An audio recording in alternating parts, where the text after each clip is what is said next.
네.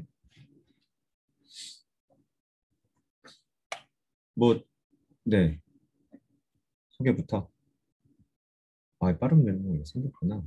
자, 아직 그걸로 업데이트. 네, 인사할까요? 네, 네. 안녕하세요. 안녕하세요. 저 SM에듀 원장 맡고 있는 이성민 선생입니다. 네, 안녕하세요. 저는 SM에서 수업하고 있는 한진철이라고 합니다. 네, 저희 오늘은 어, 중톡을 계속 주제를 정해서 저희가 하고 있잖아요. 자, 오늘 저희 주제는 기하를 더 심화로 하고 싶은 학생들을 위한 심화 학습 전략이라는 주제로 중톡을 할 겁니다. 네, 지난주랑 비슷하게요. 오늘도 제가 이제 이성민 선생님한테 질문들을 던지고 거기에 답변을 해주시는 인터뷰하는 형태로 진행을 한번 해볼까 해요. 지금 이제 어머님들이 30분 넘어서 조금씩 이제 들어오고 계신데 저희가 가볍게 네, 오늘 주제에 대해서 일단 시작을 한번 해보도록 하겠습니다. 처음은 어, 인사말을 뭐 따로 네, 저희가 하진 않고 주제로 들어가서 네, 첫 번째 질문부터 드려도 괜찮나요? 준비가 되신 건가요? 네, 원래 항상 준비되어 있죠. 네.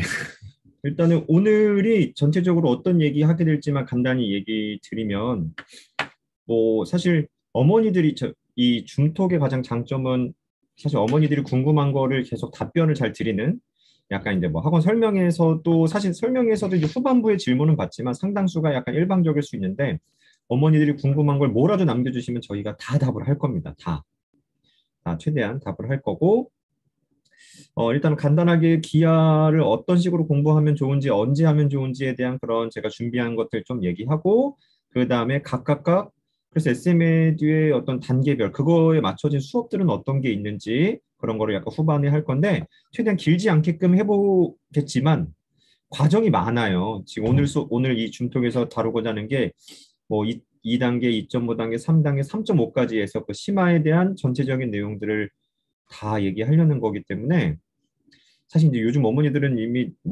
많이들 잘 아시는 분들도 있고 또는 잘 모르더라도 여기서 해야 한대라고 해서 오시는 분들도 있긴 한데 하나하나 왜 저렇게 공부해야 하는지에 대한 이유들을 좀 아실 수 있는 계기가 됐으면 좋겠습니다. 네, 지금 들어와서 이제 접수하시는 분들도 중간중간 질문하실 게 있으면 요 채팅을 통해서 계속 남겨주세요. 제가 이제 메모를 계속해서 이성민 쌤한테 질문하는 순서는 제가 조금 조절할 수도 있습니다. 네, 후반에도 꼭 답변을 드릴 테니까 질문을 계속 중간중간 남겨주시고 네, 기하 심화 어느 정도 수준이냐 이제 말씀을 아마 네, 시작하실 겁니다. 네, 들어보시고요. 오늘 역대 좋습니다. 네, 채팅방이 질문이 가장 활발한데 네, 제가 다 네. 메모해서 질문 답변 드릴 테니까 네, 천천히 끝까지 참석해 주시면 됩니다. 자, 첫 번째 질문을 시작을 한번 해볼게요. 자, 기아 심화는 언제 공부를 하면 좋은가요? 기하 심하요. 네, 일단은 그쵸, 언제 하는 게 제일 좋은가? 이게 당연히 이제 중학교에 있는 선행을 다 한번 끝낸 친구들이어야 되겠죠? 일단 가끔 그런 경우들이 있는 것 같아요. 기본 말고 심화부터 하겠다는 경우들, 만약에 첫 선행에 A급부터 한다든가, 그게 사실 굉장히 말도 안 되는 학습 컬이거든요.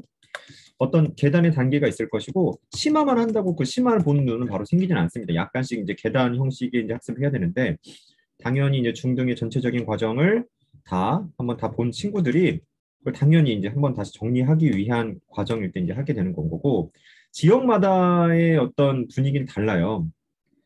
선행이 좀 늦은 어떤 지역이나 어떤 경시나 그 부분에 대한 목적이 좀 이렇게 좀 적은 그런 지역 같은 경우는 기하 심화를 할 시간이 없습니다, 보통은.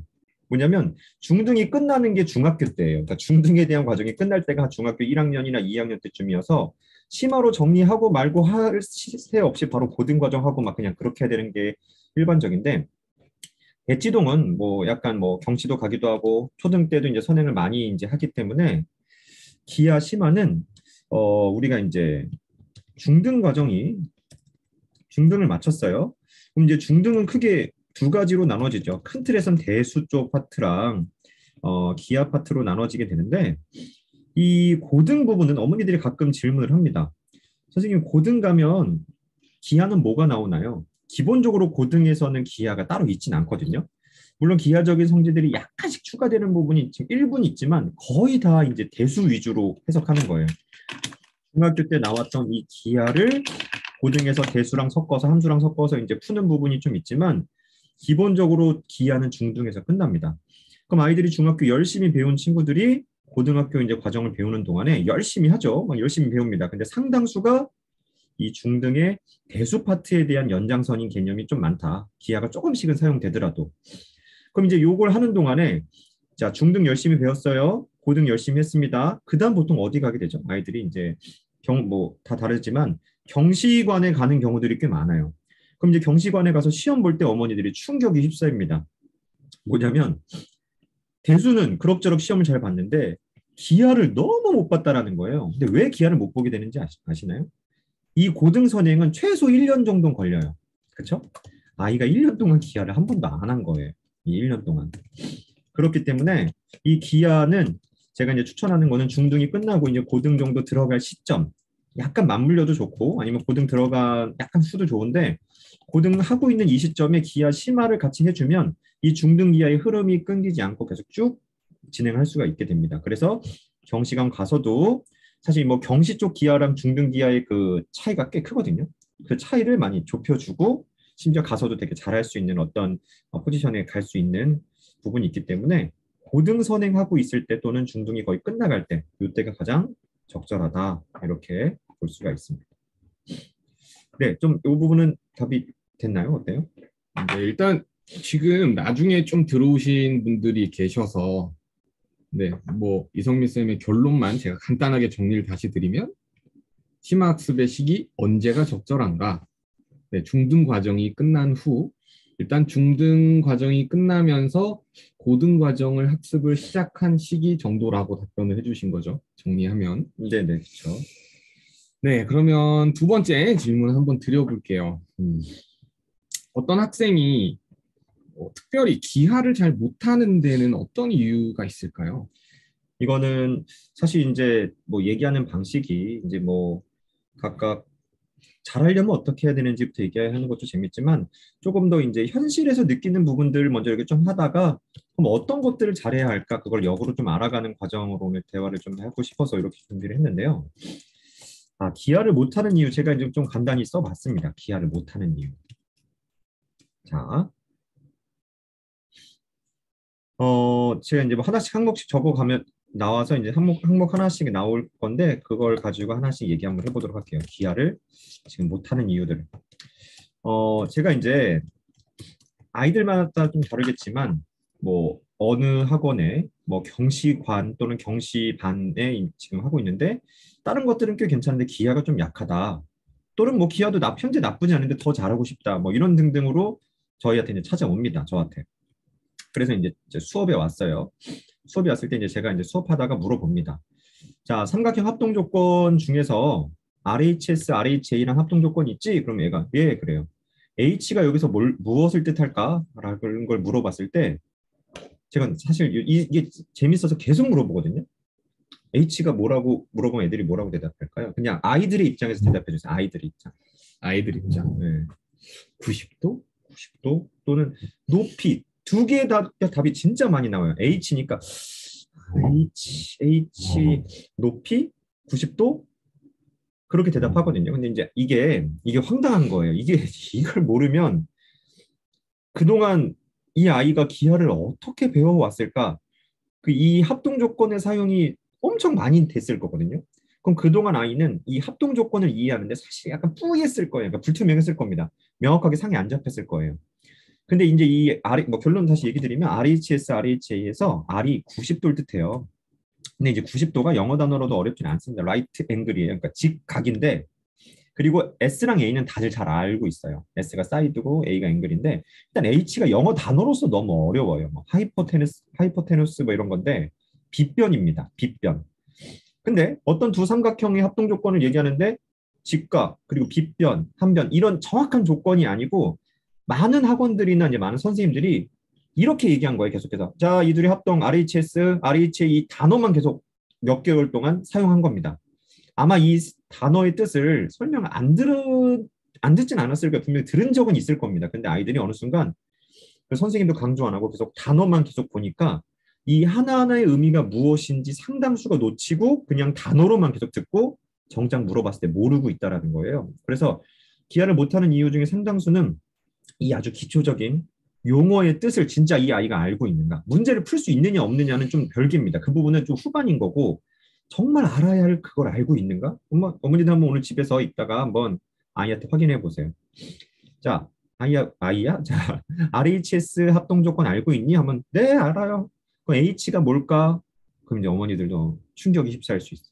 H, 90도? 높이? 잘 모르겠는데 이런 답변이 정말 많이 나옵니다. 자, 이런 부분. 그래서 이런 부분들을 계속 강조하면서 수업을 좀 해줘야 돼요. RHS, RHA, H 한번 꼭 확인해 보세요. 아시겠죠? 이거 되게 중요한 팁이에요. 이거 네, 별거 아닌 것 같지만 아주 중요합니다. 다음 거 넘어갈게요.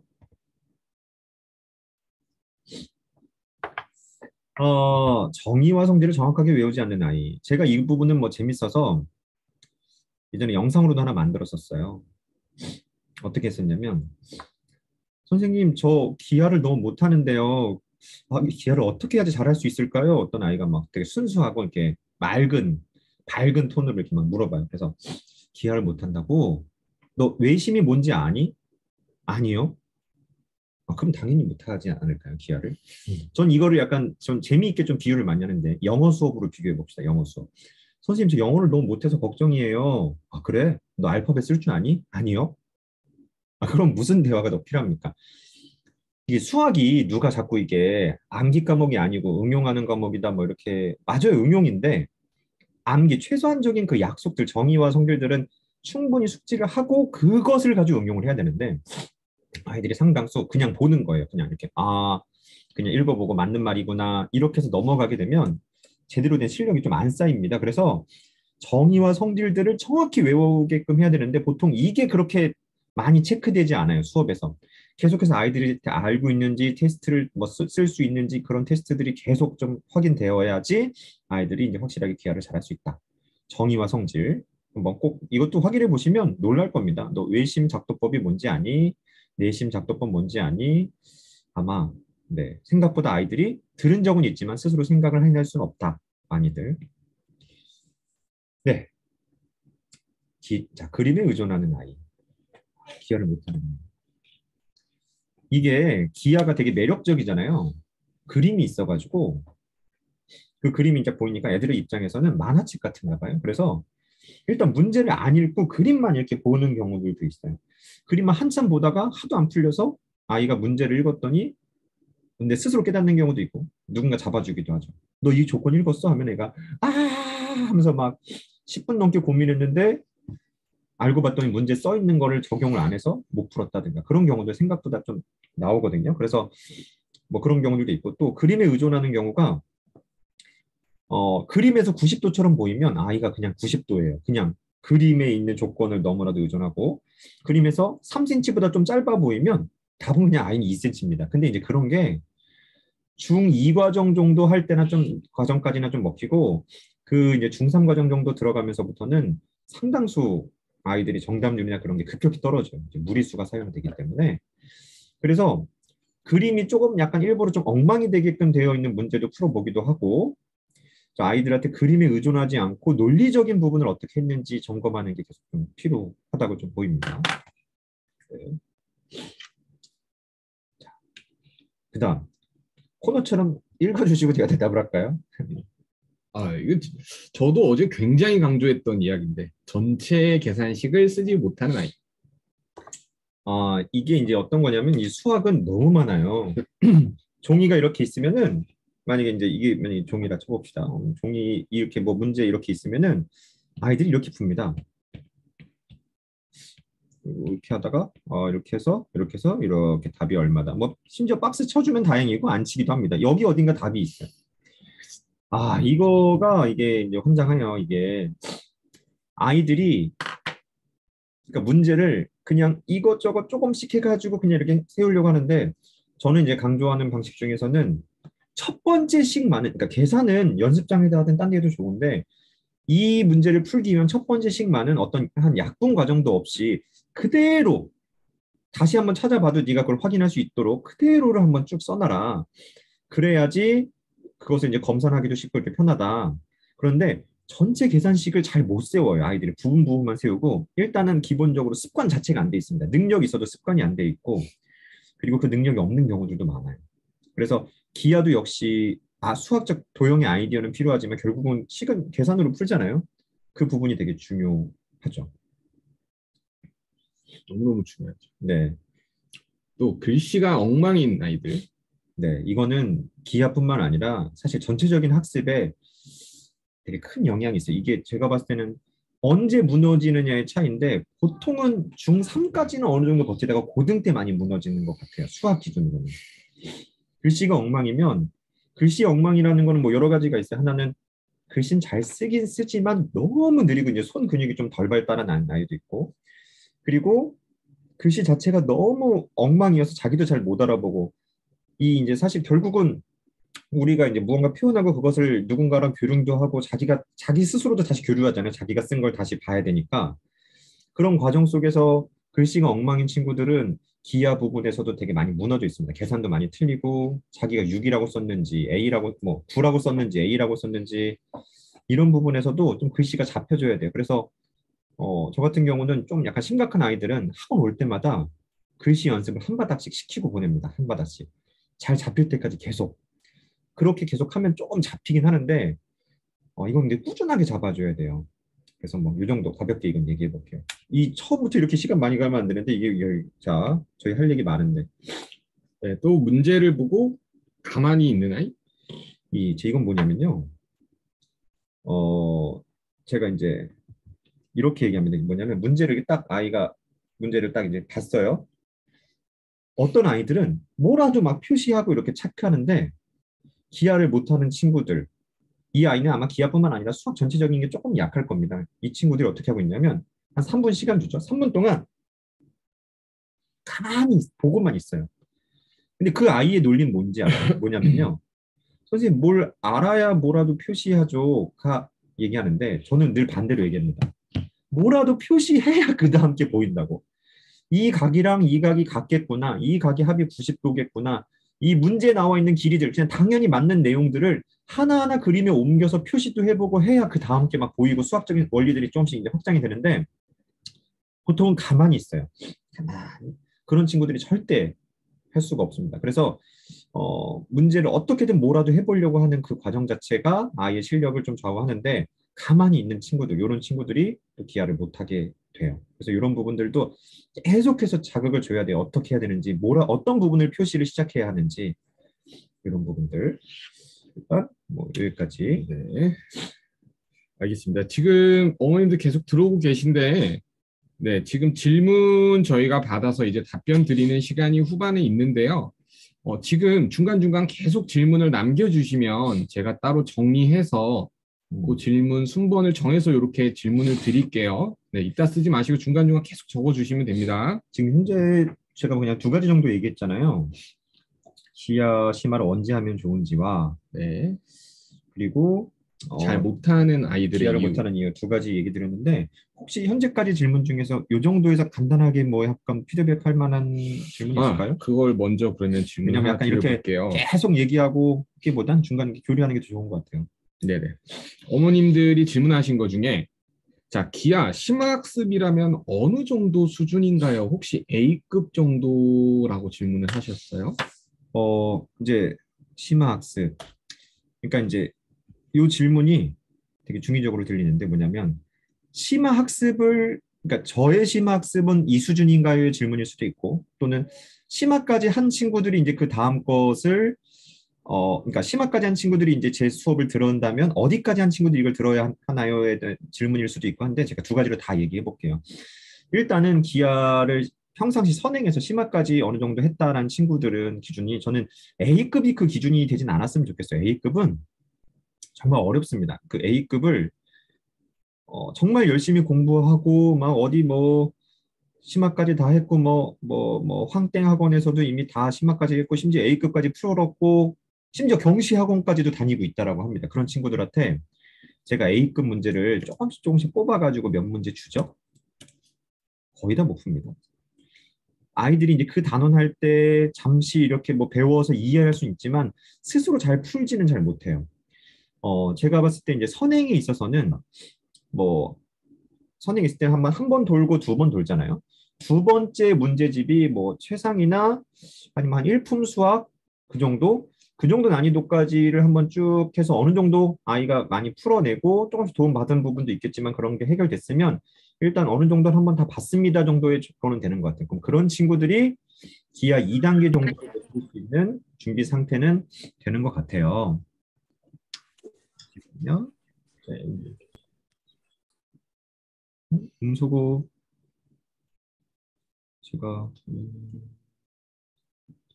네네 어떻게 분석을 해야 될지 다시 해줘. 자 그래서 약간 이제 약간 한 1품이나 최상위 그 정도까지 한번 본 친구들 자체가 심화를 어느 정도까지 공부했다 정도라고 보고 A급은 실질적으로는 좀 더 저는 후반에 완성도 있게 해야 하는 과정이라고 좀 생각은 됩니다. 그리고 이제 제 수업에서의 난이도의 심화는 각각 단계마다 가지고 있는 심화 정도의 난이도나 그 학습 어떤 원리들은 있는데 최종적으로는 A급 정도 수준까지를 잘 하는 게 2단계나 뭐 2.5, 3단계 정도에서의 목표 약간 어떤 과정이긴 해요. A급 정도까지 수준까지 그리고 그런 문제들을 어떻게 푸는지까지를 보는 눈을 갖는. 근데 이제 각각의 수업마다 이제 어떤 공략은 좀 다릅니다. 단계랑 그건 좀 이따 얘기해 드릴게요. 그리고 또 그런 얘기도 아까 이제 기하 심화를 언제 하면 좋을까 해서 제가 이런 생각도 아까 얘기를 제가 빼먹었는데 중등을 다 배웠다고 어머니들이 이제 사람이 컴퓨터는 아니잖아요. 다운받은 것처럼 지식이 딱 내려오는 건 아니니까 한 번 중학교 과정을 뭐 1학년, 2학년, 3학년까지 다들 열심히 다 했어요. 하지만 이 전체 내용을 알고 있는 게 아니고 이 전체적으로 어떤 연관성이 있는지 아이가 생각보다 체계적으로 잘 안 잡혀 있거든요. 그런 의미에서 중등이 한번 다 정리됐으면 그 후반에 한번 그걸 쭉 이런 내용이어서 이렇게 정리해주는 과정은 다들 좀 요즘은 필요한 시기라고 봅니다. 그래서 그런 시기가 이제 중등이 마무리되고 고등이 이제 시작되는 시기쯤에 기하 수업을 좀 한번 다시 개통으로 좀 해주면 훨씬 더 도움이 많이 된다. 흐름도 안 끊기고 이 정도. 혹시 또 연결되는 질문들이나 교류할 게 있을까요? 요런 질문은 좀 후반에 네, 말씀을 드리는 게 괜찮을 것 같고요. 좀 넘어가 볼까요, 그러면? 네네네. 다음 일단 진행을 한번 해보도록 할게요. 네. 일단은 지금 이 영상은 당연히 이제 업로드 할 거고요. 네. 아이랑 같이 본다고요? 네, 좋죠. 아이랑 본다면 좀 더 재밌게 해주고 싶은 약간 호감각이 되게 재밌습니다. 약간 너무 잔소리 위주로 하게 될까 봐. 그리고 요거는 녹화해서 영상 올라가서 바로 공개 영상이 되게끔 처리하도록 할게요. 오후에는 볼 수 있도록 하겠습니다. 그리고 어머니들 궁금하신 거 있으면 그냥 막 올리세요. 저희 정돈해서 필요한 시기마다 하고 빠짐없이 모든 거 답변 최대한 해보도록 할게요. 네, 다음 질문으로 들어갈게요. 지금 영상을 같이 보고 계시다고 네. 하시네. 네. 안녕. 네, 다음 네, 질문요. 우린 좋은 선생님이야. 기하 실력을 정하는 요소. 답지 공부하는 방법. 답지. 자, 네, 좀 자세히 써주시면 좋을 것 네, 같습니다. 네. 리브님이라고 해야 되나요? 네, 답지 공부하는 방법. 네. 네, 오늘 질문은 역대 그래도 제일 폭발적이네요. 네.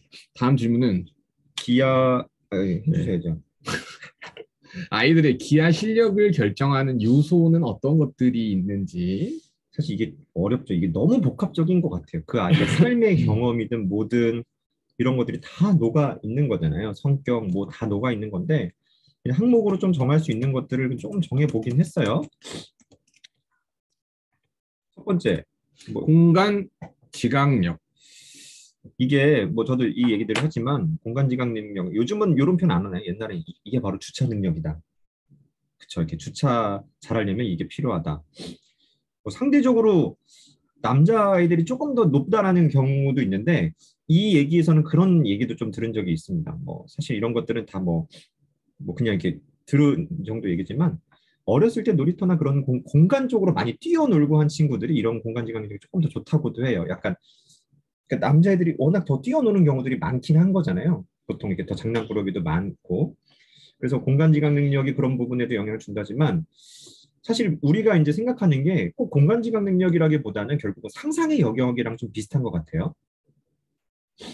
이 상상의 영역, 우리가 어떤 뭐 도형이나 그런 거의 움직임을 볼 수 있는가, 뭐 그런 부분들인 건데, 이런 공간지각 능력이란 부분 자체, 그래서 아이들이 특정 막 도형이 회전하고 움직이고 뭐 약간 결합되고 그런 것들을 상상을 할 수 있는지 없는지 그 요소가 좀 중요하다고 봅니다. 상상의 영역. 그런 게 이제 또 실력을 좌우하죠. 상상력인 것이니까. 네, 두 번째 개념. 당연하겠지만 그 많은 개념들을 정말 다 숙지하고 있는가?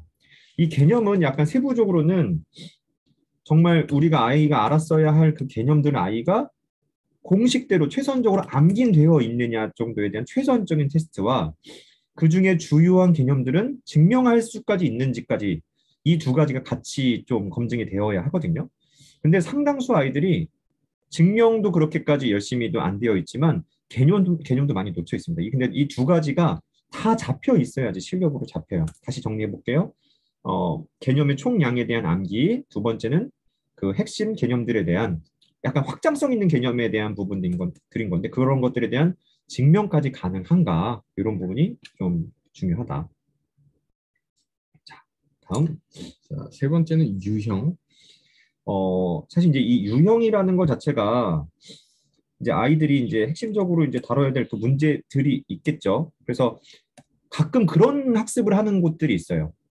개념만 열심히 공부하면 문제야 어차피 다 응용력은 스스로 생긴다. 이것은 마치 운전면허 책을 오랫동안 보면 운전은 자동으로 되니까 책만 열심히 보면 된다. 전혀 다릅니다. 오히려 차라리 아무 책도 안 보고 운전만 배우는 게 차라리 실전만 하는 게 조금 더 현실적으로는 더 실력이 금방 늘거든요. 근데 이제 이 유형이라는 것 자체가 개념이 잘 되어 있으면 다양한 문제 속에 이걸 어떻게 끄집어서 해야 하는지에 대한 그 체크 부분이라고 봐요. 개념을 생각을 이끌어내서 내가 아는 개념을 이렇게 적용시키는 거구나. 이렇게 적용시키는 거구나. 이 문제 이런 식으로 문제가 나오는구나. 그런 유형들을 많이 익혀야 합니다. 당연하지만 되게 중요한 부분이에요. 자, 심화 문제. 심화 문제, 심화 문제. 네. 심화 문제는 저는 이제 두 가지 정도 부류로 좀 나눠서 생각을 할 수가 있어요. 심화 문제 뭐냐면 응용의 범위이냐 경시 범위이냐. 그러니까 자, 기하 실력을 정하는 요소 중에서 하나는 이런 거잖아요. 그래서 이 어려운 문제를 풀 수 있느냐 없느냐. 그래서 자, 개념이나 뭐 그걸 떠나서 이 어려운 문제가 하나 던져줬고 이 어려운 문제를 아이가 풀 수 있느냐 없느냐인데 자, 이 풀 수 있느냐 없느냐는 약간 세부적으로 나눴을 때 두 가지 개념이 있는 거예요. 이거는 응용만 잘하면 응용과 뭐 심화적인 계산만 잘하면 풀 수 있는 건데 우리 아이가 그걸 할 수 있는지 없는지의 정도의 그 정도 경계선에 포함되는 문제들이 있을 거고 다른 하나는 아주 심화 문제예요. 그 심화 문제가 사실상 경시 기반을 두고 있고 그 문제를 봤을 때만 풀 수 있는 문제들이 있습니다. 뭐 대칭시킨다든가 도형을 회전시킨다든가 그렇죠? 그런 경우들은 뭐 정삼각형을 붙인다든가 사실상 경험을 한 아이들만 풀 수 있는 그런 문제들이 있거든요. 그래서 사실 이 후자는 말 그대로 이런 문제들은 네가 경험해봐야 돼서 경험치를 쌓아줘야 되는 건 거고 마치 백신 맞듯이 해봐야지만 그게 형성이 됩니다. 하지만 응용의 범위는 물론 경험을 해놓으면 좋겠지만 세상 모든 문제를 다 외울 수는 없는 겁니다. 그냥 약간 문과식 학습이라고 좀 보는 거고 그렇다면 어떻게 해야지 이제 이런 응용 범위는 문제에 있는 조건들을 잘 분석을 해서 자기가 아는 개념이랑 연결시켜서 그걸 이제 문제를 풀어낼 수 있는 그런 응용의 힘. 이 부분은 계속 길러져야 되는 거거든요. 막 고민하고 해서 이 두 가지 능력이 심화 문제에 대한 또 약간 경험치를 쌓는 데 되게 중요한 요소여서 저는 큰 틀에서는 요 정도가 사실 뭐 수학 학습이라는 것 자체가 이런 요소로만 있다고 보지는 않습니다. 실제로는 그 아이의 정말 삶에 많은 경험이 다 있겠지만 일단은 우리가 이제 학습적으로 연결시킬 부분에서는 요런 정도, 요 정도라고 좀 생각이 돼요. 네. 제가 이제 뭐 요 정도에서 제가 간단하게 자, 오늘 뭐 벌써 뭐 얘기 안 한 것 같지만 30분이나 됐는데 공간지각 능력이나 그런 부분에 좀 자극 주려고 이런 식으로 수업 자료들은 이런 식으로 도형 같은 것도 이제 움직이거나 이런 식으로 제가 자료들을 좀 만들거든요. 자, 최단 거리가 되려면 어떻게 해야 되지?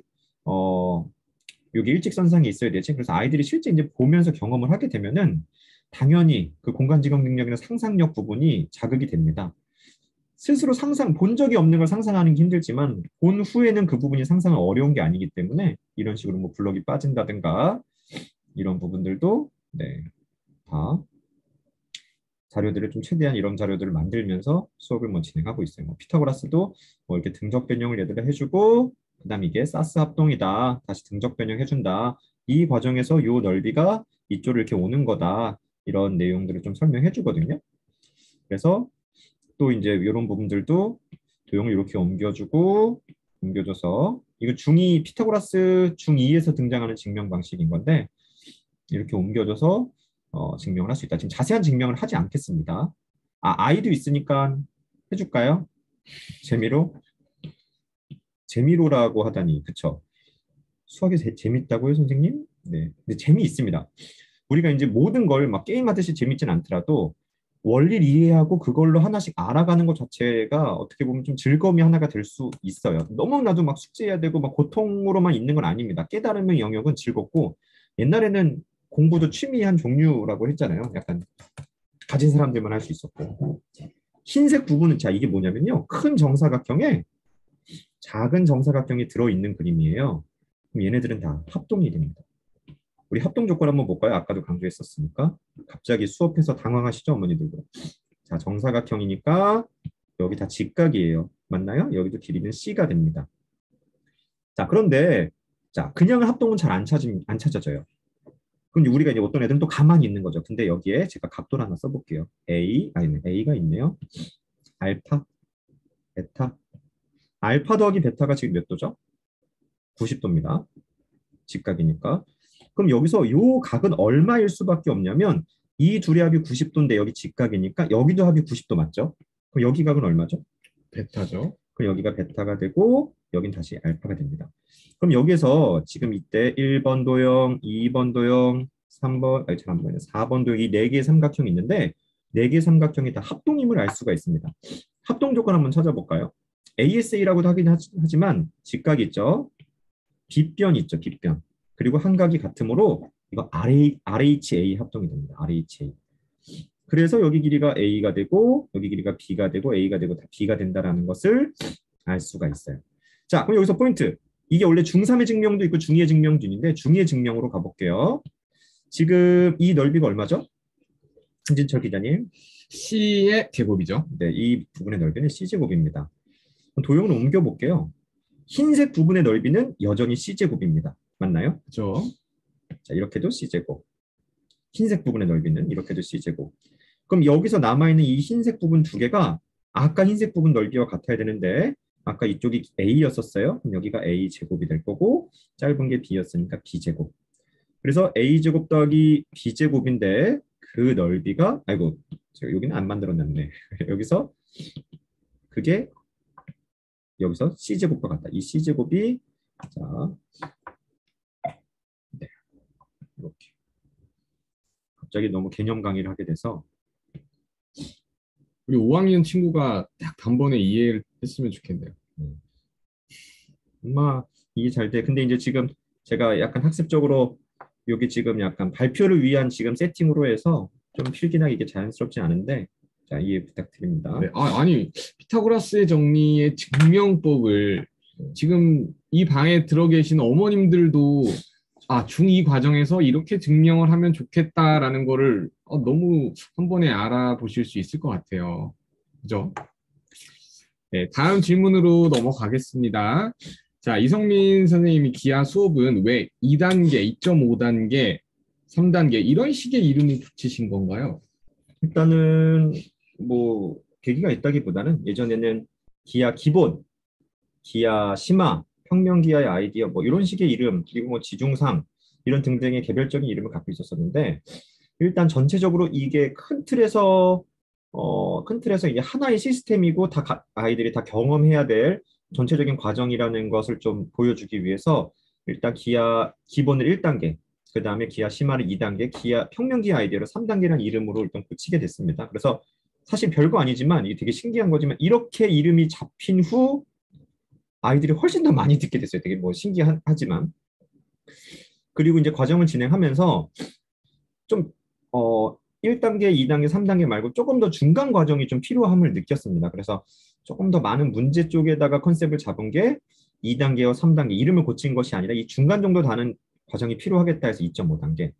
그리고 이제 3단계에서 3.5단계도 약간 어떤 4단계라는 그 새로운 단계가 아닌 약간 컨셉은 어떤 난이도는 비슷한데 약간 학습 과정이나 방식이 좀 다른 과정이 이제 3.5 과정으로 이제 만들었는데 전체적인 과정은 다시 설명하면서 정리되겠지만 참고로 2단계나 3단계는요. 제가 먼저 강의하고 아이들이 받아들이는 게 좀 많습니다. 수업에서. 5는요. 난이도는 비슷해요. 2단계와 2.5단계 난이도는 비슷하고 3단계와 3.5단계 난이도는 좀 비슷합니다. 비슷한데 5의 학습 방식은 아이에게 먼저 고민할 시간을 줍니다. 그래서 너 이거 먼저 고민해봐. 자, 시간 됐지? 왜 그런 고민했어? 이거 왜 이렇게 해야 돼? 또는 너 요 합동 조건 틀려서 이런 걸 아이가 먼저 고민하게끔 해주고 이끌어주는 방식에 각각 5를 붙였어요. 세부적인 내용은 이따 얘기하겠지만 1, 2, 3단계가 먼저 만들어졌고 사이사이 들어온 거고 5가 붙은 것은 학습 방법이 좀 다르다. 이 정도 됐습니다. 됐죠? 자, 이제 네, 본격적으로 우리가 문을 닫고 할까요? 춥죠? 이게 날씨가 급격히 갑자기 막 오늘 추워졌어요. 최고 온도가 7도까지밖에 안 가나요? 네. 자, 그러면은 지금 전체적인 내용을 해봤고 이제 각각 단계별에 대한 내용들도 조금 이제 얘기를 해봐야 될 것 같은데 혹시 넘어가기 전에 뭐 이렇게 서로 얘기해 볼 만한 주제가 또 있을까요? 지금 이제 질문을 어머님들께서 해주시는 게 좀 큰 틀에서 기아 심화 학습에 대한 주제로 저희가 지금 얘기를 하고 있잖아요. 근데 그 주제에 맞는 거를 제가 일단 한번 말씀을 드려볼게요. 학생의 예를 들어서 이제 질문해 주셨어요. 그러니까 5학년 아이고 기아를 다시 봐야 될 것 같은데 언제 진행하면 좋을까요? 뭐 요거는 아이가 지금 고등 수학 상을 공부하고 있다고 해요. 조금 그러니까 어떤 구체적인 얘기긴 한데 기아를 그러니까 다시 정리하면 기아를 다시 봐야 할 것 같은데 일단은 사실 이 부분에 대해서는 언제는 저는 바로 지금이라고 생각합니다. 왜냐하면 쓰지 않는 지식은 계속해서 사라져요. 물론 예전에 배운 부분들은 금방금방 다시 살아나는 부분도 있겠지만 금방 계속 점점 이렇게 기억이 이제 사라지게 되죠. 망각이 되는데 수학상 하고 있는 동안에는 중등기하는 안 하고 있기 때문에 계속 이제 까먹게 돼서 그럼 그 아이가 이제 그럼 어떤 과정을 들어야 하죠? 그 부분은 당연히 시험을 통해서 봐야 합니다. 이 시험에서 봐야 할 것은 이 아이는 개념은 되게 잘 되어 있는 아이인가? 아니면 개념도 지금 사실 많이 잊혀져 있는가? 개념은 잘 되어 있는데 문제 쪽이 좀 약한가? 아니야, 심지어 문제도 잘 푼다, 현재.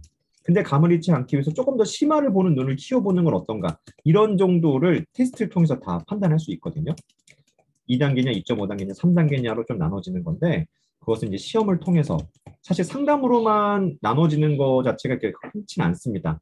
그래서 이제 시험을 보아야지 정확하게 좀 판단하기가 쉽다. 뭐 이 정도. 네. 그리고 이제 2단계, 뭐 3단계 이런 수업에 대한 얘기를 이제 앞으로 해주실 텐데 그 전에 혹시 1단계 수업을 들으면서 어떤 교재를 병행하면 좋을까요? 질문해 주셨어요. 1단계는 뭐 지난 시간 정도 얘기니까 이거 가볍게 짚고 넘어갈까요? 일단 1단계는 아이가 아직 평일 쪽 뭐 다른 학원을 더 다니고 있다면 거기선 중등을 아직 전체를 안 한 상태인 거고 그리고 기하 1단계를 하면서 뭐 제 수업을 통해서 빠르게 개념들을 익혀가는 건 거잖아요. 익혀가는 거기 때문에 집에서 이제 문제를 풀 때는 이 순간에 심화 문제를 풀면서 이렇게 막 할 필요는 없습니다. 간단하게 배웠던 것들을 잊지 않게끔 문제를 많이 풀어보고 이렇게 경험하는 건데 저는 센 수학 정도라면은 C스텝을 제외하고 B스텝 정도에 해당되는 걸 했으면 좋겠는데 다만 위에 있는 개념은 좀 안 보고 하는 게 좀 좋다고 봅니다. 위에 있는 개념을 보면 따라하기 하는 경우들이 있습니다. 좀 조심해야 될 거고 센 수학이나 RPM 정도 그 정도 문제집이 난이도가 적절하다고 봅니다. 약간 기본서 정도로 배웠던 거를 까먹지 않게끔 다양하게 적용시켜 보는 거 대신 2-, 3-에 해당되는 다 그럼 전체적인 RPM이나 센 정도 문제를 풀면 적절하겠죠? 가장 뒤에 있는 심화 쪽 문제들은 센 기준으로 그거는 사실 그거는 중학생한테 던져줘도 어려운 문제들이 꽤 있어요. 그래서 그 부분은 1단계 하는 동안에는 적절하진 않다고 봅니다. 알겠습니다. 그리고 네, 지금 이제 이 정도? 하나만 더 여쭤볼게요. 2다시 닮음을 너무 못해서 네, 닮은 못해서. 네, 닮음 너무 못해서 어머님께서는 지금 최상위 교재를 풀리면서 그 어떤 풀이 과정에 대한 그 논리적인 흐름을 답지를 보면서 계속 이제 확인을 하시는 것 같아요. 혹시 이 학습 방법에 대해서 네, 어떻게 어머니가 점검을 답지를 해야 보면서 하나? 확인한다. 그러니까 닮음을 못해서 아이와 같이 답을 보면서 그 원리를 보고 있다는 걸까요? 확인하고 계신 게 질문이 정확하게 아마 어머님이 보시는 것 같아요. 네, 어머님께서 그래서 혹시 아이랑 함께 본다고 하네요. 아이랑 같이 본다고 얘기하시네요. 음, 이 학습 방법에 대해서 저는 뭐 이게 사실 뭐 어렵습니다. 어려운데 어, 만약에 이제 저는 아이가 이제 닮음이라는 것 자체가 사실 유형도 되게 많고 어렵잖아요. 경우에 따라서는 아이가 아직 너무 어려워할 때는 조금 고민해보고, 근데 고민하는 습관을 가져야 됩니다. 좀 고민해보고, 그래도 어려운 거는 답을 보면서, 요렇게 풀었대. 누군가 이끌어주는 사람이 있지 않다면 이렇게 풀었대. 라고 하고, 그 과정을 다 쭉 보고 간 다음에, 뭐 돌림노래처럼 또는 아니면 책 한 과정을 다 끝난 후, 새 책에다가 이제 아이가 직접 다시 한번 풀어보는 학습이 있다면 괜찮거든요. 근데 이제 이게, 그러니까 너무 뭐 생각하기 어려운 부분들을 이렇게 푸는 거구나 익히는 부분들까지는 좋은데, 그러니까 이렇다고 봐요. 뭐냐면 아이가 스스로 생각하는 힘을 길러주고 싶거나 그게 좀 적절하게 될 수 있는 어떤 수준의 단계가 있을 거고 또는 아직 그게 어려워서 이걸 한번 경험시켜주고 싶은 과정이 있을 건데 경험시켜주는 과정 속에서는 잘 모르는 건 답지도 보고 이렇게 해서 공부를 해서 알아가는 과정은 뭐 당장 나쁘지 않을 수 있습니다. 하지만 그래도 그게 아이께 조금 더 되려면 다시 한번 답을 보지 않은 뭐 며칠 후에나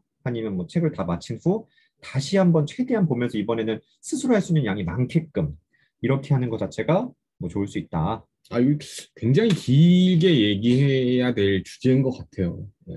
이 학습법 답을 왜냐하면 굉장히 많은 어머님들께서 실제로 사용하고 계시는 방식일 것 같기도 하고. 근데 이제 여기서는 저는 이제 약간 스스로 하는 부분이냐 특정 학원의 과제이냐의 차이에서는 또 되게 중요한 것 같아요. 이게 또 네, 잠깐만 짚어볼 아니 잠깐만 얘기해야 될 것 같아요. 너무 중요해 이거. 근데 오늘 기아 2단계 이런 거 하나도 얘기 못했는데 자 잠깐 뭐 어떻게든 얘기해 봅시다. 뭐냐면 가끔 이제 이런 경우들이 있습니다. 저희가 이제 학원에서 원리해설 수업을 하는데 어떤 아이가 숙제를 해왔는데 뭐 다 맞아 갖고 왔어요. 거의 질문도 없습니다. 그래 어떻게 숙제했어? 라고 했더니 아이가 저한테는 이런 경우 있었어요. 엄마랑 함께 풀었어요. 뭐?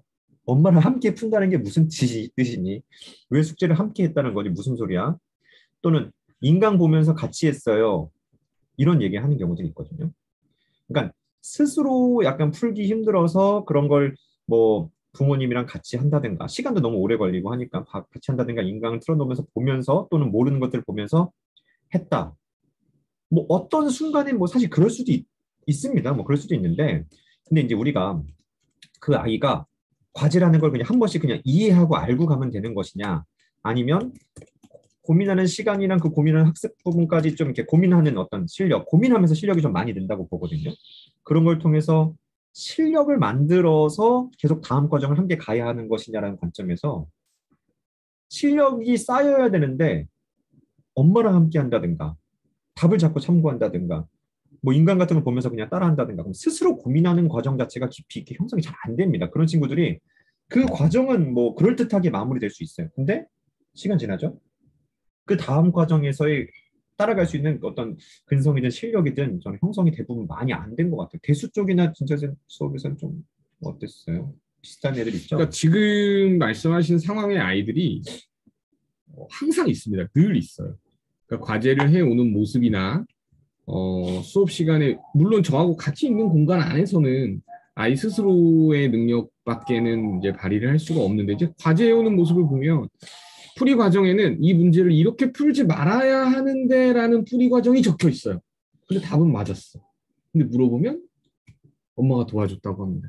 그러니까 그런 상황의 아이들이 굉장히 많은데요. 이거를 이게 진짜 큰 주제네요. 예, 예, 너무 어려워. 얘기가 길어질 것 같은데 이거 한번 잡아야 되겠다.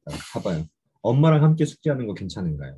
이것만 한참 얘기해야 돼. 그러니까 그걸 계속 이어가게 할 것이냐. 네. 어머님 입장에서는 이렇게라도 도움을 줘서 우리 아이가 이 수업에 뒤처지지 않게 하고 싶은 마음에서 아마 시작된 일일 겁니다. 네, 근데 그게 궁극적으로 아이에게 일시적인 도움은 될 수 있지만 아이에게는 결국은 독이 되는 수업 방식이다라는 거를 저는 적극적으로 말씀을 드리고 싶고 네, 제 의견은 살짝 감추고요. 오늘은 기자이기 때문에 숨 기자. 숨 기자. 네. 심 기자. 네. 일단은 과제에 대한 부분은 좀 나중에 미뤄서 좀 얘기해봐야 될 것 같습니다. 약간 그러니까 그게 약간 초등 과정이나 그럴 때 쪽에서 많이 존재하다가 약간 유치원 숙제, 유치원 내준 숙제 엄마랑 같이 만들어가던 과정 자체가 초등 초반까지 이렇게 유지되다가 중등 과정까지 그걸 엄마랑 계속 함께 하는 관성이 있는 경우들이 제일 많은 것 같아요. 그걸 엄마와 아이를 정신 차리게 해서 그걸 끊느냐 안 끊느냐가 이제 약간 본격적인 중등의 학습을 제대로 하는 그 시기였던 것 같은데 그러니까 그러다가 아이가 스스로 뭔가 자기 의견을 적극적으로 피력하는 어떤 시기가 오면 이제 그동안에 학습해왔던 자기의 마음 상태와 맞지 않았던 그 학습에서 본인의 의견이 터지면 그때부터 저는 어머님하고의 충돌이 생긴다고 저는 생각하거든요. 그러면 걷잡을 수 없이 아이가 수학 과목에서 멀어지는 경우도 있고요. 실제 그런 경우도 많이 봤고 네, 나중에 좀 더 자세하게 말씀 나누겠습니다. 자, 뭐 단계 아직 하나도 얘기 안 했는데 네, 2단계 수업에 대한 이야기를 먼저 기하 2단계 사실 오늘 뭐 전체적인 얘기를 했지만 어머니들은 그래서 그럼 수업은 어떻게 구성되어 있는데에 대한 관계 좀 더 정확히 딱 잡아야 될 것 같아요. 자, 기하 2단계는 뭐 3권의 책으로 구성되어 있어요. 공식 노트, 문제집, 풀이 노트. 이 공식 노트는 이겁니다. 각각 기하를 열심히 뭐 공부했어요. 아이들이 뭐 평일 어떤 학원에서 각각은 열심히 공부하고 막 필기도 하고 했는데 그 필기요 시간 지나면 이곳저곳에 다 분산되어 있어요. 그리고 어떤 심화로 우리가 이제 단권화라고도 하는데 우리가 각각 공부할 때 처음 배울 때 알아야 될 정리들과 한 번도 배운 친구들이 요약할 때 정리하는 방식이나 그 부분 좀 다릅니다. 처음 배우는 학습하는 친구들한테 아주 상세한 증명이랑 그런 것까지 알려주면 오히려 그 문제에 대한 그 개념 자체가 잘 안 잡히기도 해요. 물론 이건 그 어느 단계의 아이냐에 따라서 다르기도 한데 근데 심화 쪽에서는 각각의 그 원리를 자세히 하고 그 원리를 증명도 배워가면서 좀 해야 될 필요가 있거든요. 그래서 중등에서 배우는 어떤 전체적인 총 내용을 정리하는 그 공식 노트가 제 수업의 가장 뭐 핵심 부분인 거고 그리고 여기서 개념을 열심히 필기도 하고 이렇게 뭐 증명 다 하고서 그 다음에 이제 많은 문제들을 좀 같이 풀어보는 문제집인 거고요. 문제 내용을 배웠습니다. 배운 것 중에서 이제 집에서 과제를 하죠. 그럼 맞은 것도 있고 틀린 것도 있고 학원에 오면 맞았다고 생각되는 문제들이 사실 과정이 틀려서 또 틀린 게 있어요. 그래서 최종적으로 틀린 문제들은 오답 노트에 붙일 수 있는 종이도 주거든요. 오답 노트에 붙여서 다시 이제 오답을 하는 게 이 과제로 이제 추가로 이제 나가게 됩니다. 3번으로 구성되어 있고요. 수업의 흐름이랑 그런 거 좀 얘기를 드리도록 할게요. 이게 이제 전체 16회차로 구성이 되어 있고요. 이 부분이 이제 중일 과정은 한 번에 하루에 딱 합니다. 가끔 어머니들이 저희는 중일 건 됐고 중2 거부터 하면 안 되나요? 근데 이 중1 거는 뭐 하루에 끝나기도 하지만 뒤에서 이제 이 중1 거의 개념을 인용을 좀 하거든요. 어떤 과정이야 이렇게 인용을 하기 때문에 이런 부분에서는 중1부터 해서 큰 틀에 있는 개념, 그리고 공식 노트도 빠진 부분 없이 나중에 언제든지 찾아볼 수 있는 자신만의 어떤 공식 사전이 됐으면 좋겠거든요. 그래서 기하 2단계는 뭐 중1 거, 그리고 여기 이제 중2, 중3. 사실 지금 피타고라스가 중2로 내려가 있긴 한데 저는 루트까지 들어간 그대로의 피타고라스를 다 계속 수업합니다. 중3 과정에 있는 피타고라스. 이게 중2에 있는 우리가 이제 교육과정을 계속 앞으로도 변화하고 막 할 건데 아이들이 그냥 쉬운 공부까지만 해서 될 아이들이 아니잖아요. 특히 대치동에서 더 경시까지도 할 수도 있고 각 학교에서도 상위권을 하기 위해서는 그래서 피타고라스가 중2로 내려가면서 너무나도 많은 유형들이 빠져 있습니다. 그래서 그런 것까지 경험할 수 있는 그대로의 중3의 피타고라스를 다 경험하고요. 그리고 원, 삼각비 이런 식으로 되어 있고 거의 매 수업 테스트가 구성되어 있어요. 테스트는 이 테스트는 중요한 게 완전히 모두 다 완벽한 서술형 테스트입니다. 이 서술형 테스트는 개념 중에서 몇 개 테스트를 보고 또 이제 문제들 중에서도 다 서술형으로 답만 맞으면 다 틀리는 그런 시험으로 보게 돼요. 그리고 이제 이게 공식 노트인데요. 필기하고 메모도 추가적으로 더 적기도 하고 이런 식으로 이제 공식 노트. 자, 이게 필기가 다 안 되어 있기 때문에 수업하면서 자기가 필기하고 정리하는 공식 노트에 총 100개의 공식이 있거든요. 이런 식으로 공식 노트. 자, 링크라는 부분도 이거 링크가 뭐냐면요. 유튜브 추천 영상이랑 비슷한 겁니다. 35번 개념 자체가 요 33번이나 34번이랑 관련이 있다라는 거예요. 33번이 중점 연결 정리거든요. 중점 연결 정리랑 관련 있고 34번에 평행사 변형과 관련된 이건 개념이다라는 겁니다. 그래서 관련 있는 개념들의 번호까지 쓰고 공식 쓰고 증명하고 이렇게 하는 공식 노트가 수업에서 되게 많은 뭐 수업의 부분을 이제 가지고 있어요. 수업 진행은요. 뭐 사실 보면 아시겠지만 개념 매 수업 개념 복습해요. 이건 무슨 공식이지 무슨 공식이지 개념 복습하고 숙제 풀이하고 공식 노트 막 수업 시간에 상당수 필기를 합니다. 같은 문제 풀어보고 매 수업 테스트가 있고요. 테스트 보는 동안에 아이들의 오답 숙제를 이제 제가 검사를 다 해요. 오답 숙제 검사하고 그리고 이제 참고로 제가 숙제 풀이할 때 그냥 막 풀이하는 게 아니고 돌아가면서 계속 아이들이 풀이를 한 번씩 봅니다. 너 이거 맞았지만 이거 과정 틀렸어. 이거 다시 해야 돼. 이거 틀렸다고 표시하는 게 맞아. 이거 운 좋게 답만 맞았어. 아니면 이건 잘했어. 이런 부분 체크를 다 합니다. 그래서 오답하고 테스트 결과와 함께 성적표가 나가고 테스트 풀이 영상도 나가거든요. 그거 집에서 보고 그리고 공식 복습 영상 막 노래 나오면서 공식 복습하는 그 영상 있거든요. 그 공식 복습 영상 보고 집에서 이제 과제를 해서 일단 1차 채점은 어머니한테 이제 받고 틀린 거 한 번 더 고쳐본 후 답 확인 받아서 학원에 오면 됩니다. 이런 형태로 이제 수업은 진행이 돼요. 자, 그리고 이제 그 성적 같은 경우가 이렇게 성적표와 함께 안내 글이 이렇게 계속 나가게 되고요. 자, 이 정도 기하 2단계. 네. 질문 하나만. 기하 2단계에서 기하 2단계 수업에 대해서는 혹시 중간에 아이들에 대한 풀이 과정에 대한 점검이 따로 있는지 여쭤보셨어요? 일단 네 이제 주 1회 수업이고 뭐하고 하기 때문에 사실 이제 저는 뭐 결론부터 얘기하면 풀이 과정들을 제가 몇몇 포인트에서 이제 봅니다.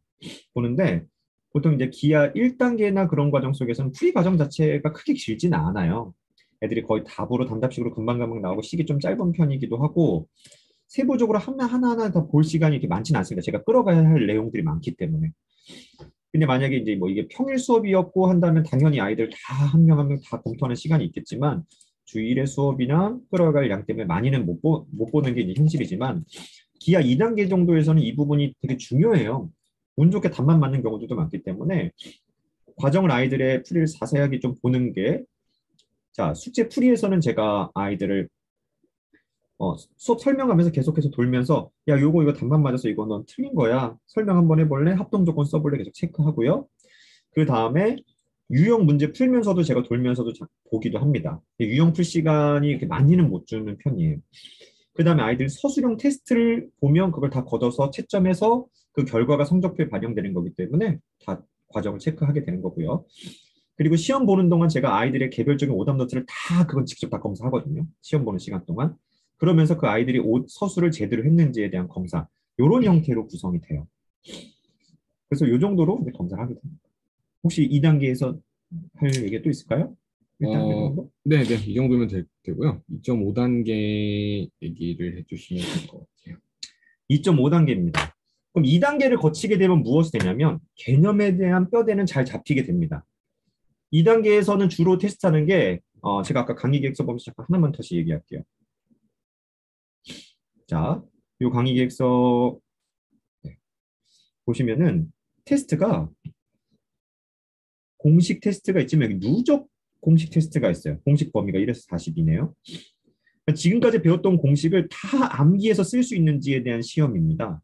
자, 우리가 이제 학습에 있어서는 최선적으로 배운 건 정말 다 암기하고 있는지에 대한 테스트도 필요하고 또는 부분 이 중요한 것을 증명까지 아이가 할 수 있는지에 대한 테스트가 필요한데 평상시는 다 증명 테스트고 중2 거 다 배웠으면 전체를 다 암기하는 테스트, 중3 거도 암기하는 테스트 이런 것들이 같이 들어가게 돼요. 그렇기 때문에 이 기하 2단계를 거치게 되면 개념에 대한 뼈대는 굉장히 탄탄해집니다. 웬만한 증명들도 다 트레이닝이 되고 공식들도 다 기억하게 되고 집에서 복습 영상 노래 나오는 거 있거든요. 그거 하면서 개념에 대한 틀이 확 잡혀요.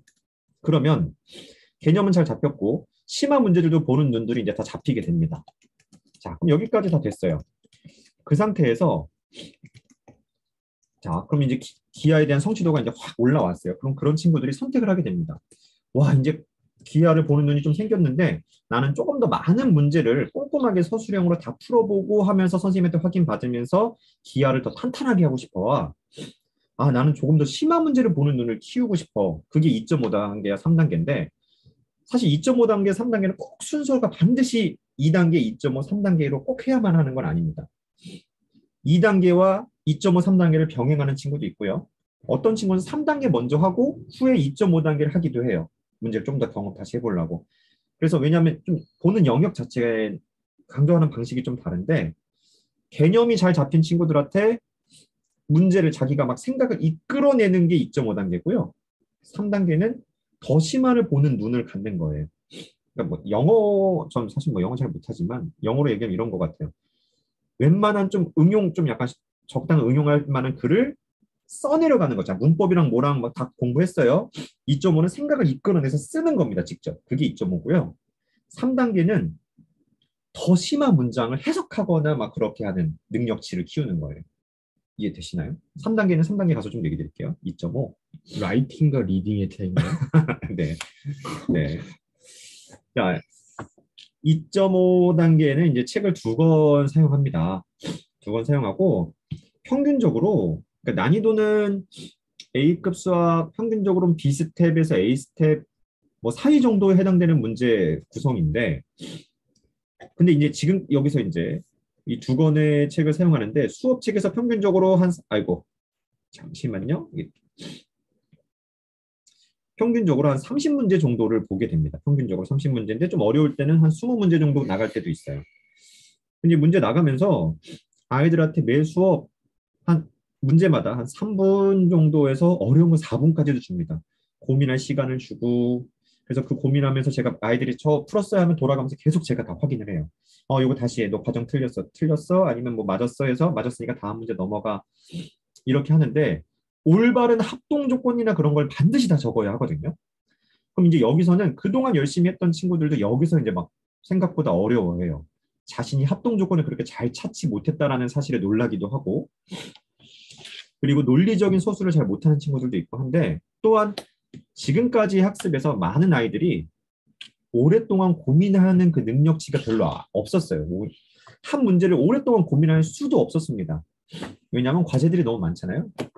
매일매일 그 다음 과제를 고민하기에도 그 다음날 숙제를 하기 바쁘기 때문에 과제를 한 문제를 막 뭐 3분, 4분, 5분을 고민할 그렇게 여유가 없어요. 그럼 1시간에 뭐 5분 공부하면 12문제 푸나요? 그 다음날 학원에서 해가야 될 숙제는 막 40문제인데 한 문제 5분씩 공부하면 40 계산 좀 해주세요. 200분 맞나요?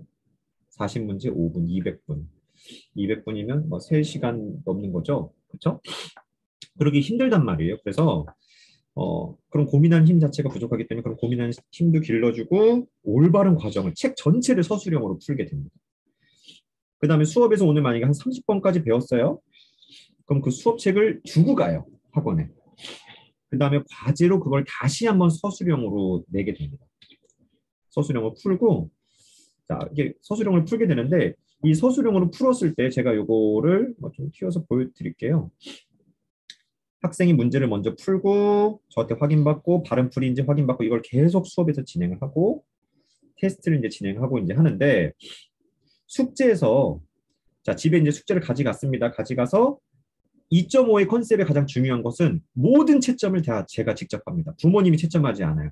부모님의 채점은 그러니까 사실 초반에 배울 때 이 모든 걸 하기에는 사실 쉽지 않지만 이 정도 심화까지 와서 완성도를 높이기 위해서는 아이들이 푼 것을 저한테 사진 찍어내면 제가 바른 과정, 합동 조건 모든 걸 보면서 제가 다 직접 채점을 합니다. 채점을 다 해서 틀린 문제들이 있어요. 그럼 다시 고쳐서 다 보내고 해서 다 완성이 되어야 해요. 그래도 모르는 게 있으면 수업에서 간단히 물어보면 되는데 대신 틀린 문제들은 힌트가 같이 나가게 됩니다. 만약에 1번, 3번, 6번 틀렸으면 그 문제들에 대한 힌트가 나가면 아이가 힌트 보고 아 이렇게 푸는 거였지 하고 다시 고치면 돼요. 그래서 전체를 서술형으로 풀어야 하고 과제를 모든 채점을 제가 한다. 되게 중요하죠. 그래서 어머니들이 사진 찍어서 보내는 게 좋고 중요한 거고요. 뭐 문제는 뭐 이렇게 돼 있습니다. 아이가 이렇게 서술할 수 있도록 공간도 나와 있고요. 아이가 열심히 풀고 사진 찍어 보내주시면 제가 다 채점해서 보냅니다. 이런 교류를 하게 되고 그러면 이제 아이들이 열심히 풀었는데 그 시험도 보고요. 아이들이 틀린 문제들 여기 번호를 이렇게 계속해서 제가 다 직접 관리해요. 몇 번 틀렸고 몇 번 틀렸고 뭐 틀린 문제들. 그래서 쭉 모아서 1차 오답이라고 해서 지금까지 틀렸던 문제들을 싹 모아서 다시 한번 복습 프린트가 나갑니다. 이게 되게 좋은 시스템이에요. 다시요. 수업에서 했어요. 그 다음에 과제로 해보면서 저랑 고치고 이렇게 반복하고 틀렸던 문제들의 번호를 제가 직접 다 관리해서 모아서 한 번 더 나갑니다. 어머니들, 그럼 이 틀렸던 문제들은 그 학생들이 약점이기 때문에 과정 끝나고 어머니들 원하시면 한 번 또 달라고 하면 어렵지 않게 보내드릴 수 있어요. 그래서 아이의 약점들을 계속 이렇게 문제를 모아서 관리할 수 있다. 그래서 책 전체를 선수형으로 풀게 되는 이런 형태가 2.5단계고 저는 실장님들은 그 얘기합니다. 전체 과정 중에서 2.5가 가장 어려운 것 같다. 왜냐면 아이가 생각을 스스로 하고 막 문제를 풀고 이런 부분이 물론 삼각형 단원에서는 그럭저럭 할 만해요. 근데 이제 사각형부터 본격적으로 어려워지기 시작하거든요. 스스로 생각하는 힘, 서술형으로 푸는 거 그런 것에 대한 트레이닝을 많이 하는 수업이다. 네. 이쯤에서는 좀 어색하게 진짜 정말 좋은 프로그램이군요. 제가 개인적으로 생각하기에는 네. 2.5단계 수업의 완성도를 높이는 학생일수록 수학 과목에 대한 아주 큰 힘이 생기지 않을까. 아, 되게 중요한 개인적으로 생각합니다. 힘이라고. 네, 3단계 수업에 대해서 또 말씀 주시죠. 3단계는 그 어머니들 많이 질문하시는 것 중에 A급 수학이 뭐 원을 너무 못해요, 닮음을 못해요, 뭐 삼각비가 어렵네요, A스텝 왜 이렇게 어렵나요? 그런 거 있잖아요. 그런 문제들이 그냥 문제집에서 그냥 응용의 끝으로 낸 게 아니고 사실 다 경시 문제들이에요. 경시 이론들에다가 숫자를 바꿔놓은 것들이 많기 때문에 이 3단계 수업의 목표는 그런 경시 이론에 있는 심화 문제집들에 들어있는 그 심화 문제들의 변형되기 전에 그 원판을 한번 먼저 공부해서 기하를 근본적으로 잘할 수 있는 그 눈을 가져보자라는 겁니다. 그래서 이 3단계 수업을 한 후 A급 A 스텝 정도 해당되는 문제를 풀어보면 이거 거기 나왔던 문제구나라는 게 보여요. 근데 3단계 이전에 A급을 풀어보면 그냥 어려운 문제입니다. 왜 이렇게 어렵지 하고 이해할 수가 없어요. 너무 어려워요. 3단계 매 수업 시작할 때는요. 일단은 3단계 수업은 3번 진행하게 돼요. 이건 수업책이고요. 얘는 테스트를 보게 되고 여기 과제를 하게 되는데 3단계, 3번 봐서 3단계인 건 아닌데 이 3단계는 이 평면기하의 아이디어라는 이 책을 보기 위해서 아이들이 3번은 반복해야 좀 자신의 것으로 꽤 성취도를 얻을 수 있다고 좀 봤어요. 그래서 수업에서 제가 이 문제는 이렇게 봐야 하고 해서 제가 먼저 쭉 설명을 해줍니다. 3시간 수업 중에 거의 2시간 정도가 수업에서 하게 돼요.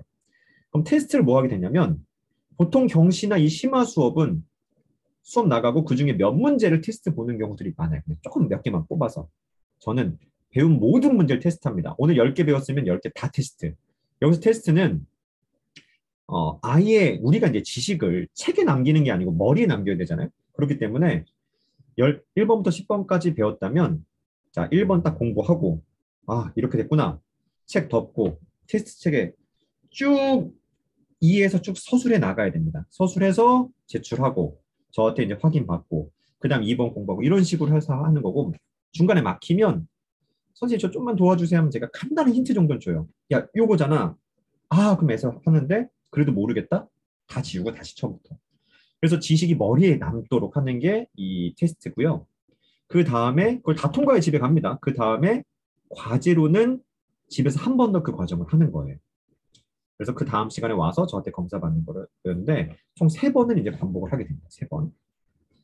좋죠? 세 한 번. 몇 문제 정도 하게 되나요? 한번 수업에. 평균적으로 10문제 정도 나가게 돼요. 평균적으로. 이 하나의 과정이 뭐 짧은 거는 뭐 네다섯 줄 정도기도 한데 긴 거는 10줄이 넘습니다. 그 과정을 이해하지 않고 암기할 수는 없어요. 흐름. 그리고 이제 이해했는지 안 했는지 제가 계속 체크하기 때문에 되게 뭐좀 좋은 학습 방식이라고 봅니다. 심화 수업에 있어서. 어, 매 수업할 때 이 경시 연계 문항을 보는데 여기서는 대부분 A급 수학에 해당되는 문제들을 좀 보게 돼요. 여기 경시 연계 문항, 자, 요 포인트 3.5랑을 비교하셔야 되는데 경시 연계 문항은 뭐냐면 경시 문제는 아닌데 문제집들에서 경시급으로 활용되는 문제들, 경시급적인 아이디어나 약간 그런 활용되는 그런 경향이 있는 애들이 있어요. 그런 문제들을 아이들한테 도전시키게 하고 10분 정도 동안 한 3문제 정도 도전하고서 그 풀이와 함께 이제 수업을 하게 됩니다. 이 설명을 하고 필기를 하면서 학습하고 모든 문제 증명하면서 학습하고 과제로 한 번 하면서 세 번 모든 문제를 3바퀴 돌리게 됩니다. 이런 수업으로 진행되고요. 도전 문제도 되게 중요합니다. 이 도전 문제. 근데 이게 생각보다 아이들이 굉장히 못해요. 저는 근데 3단계를 거쳐야 아이들이 A급 정도 보는 눈이 생긴다. 되게 중요합니다. 3단계. 그래서 저는 A급을 너무 일찍 보면서 아이들을 막 고통스럽게 하지 않고 이 좀 계단에 맞게 좀 했으면 좋겠어요.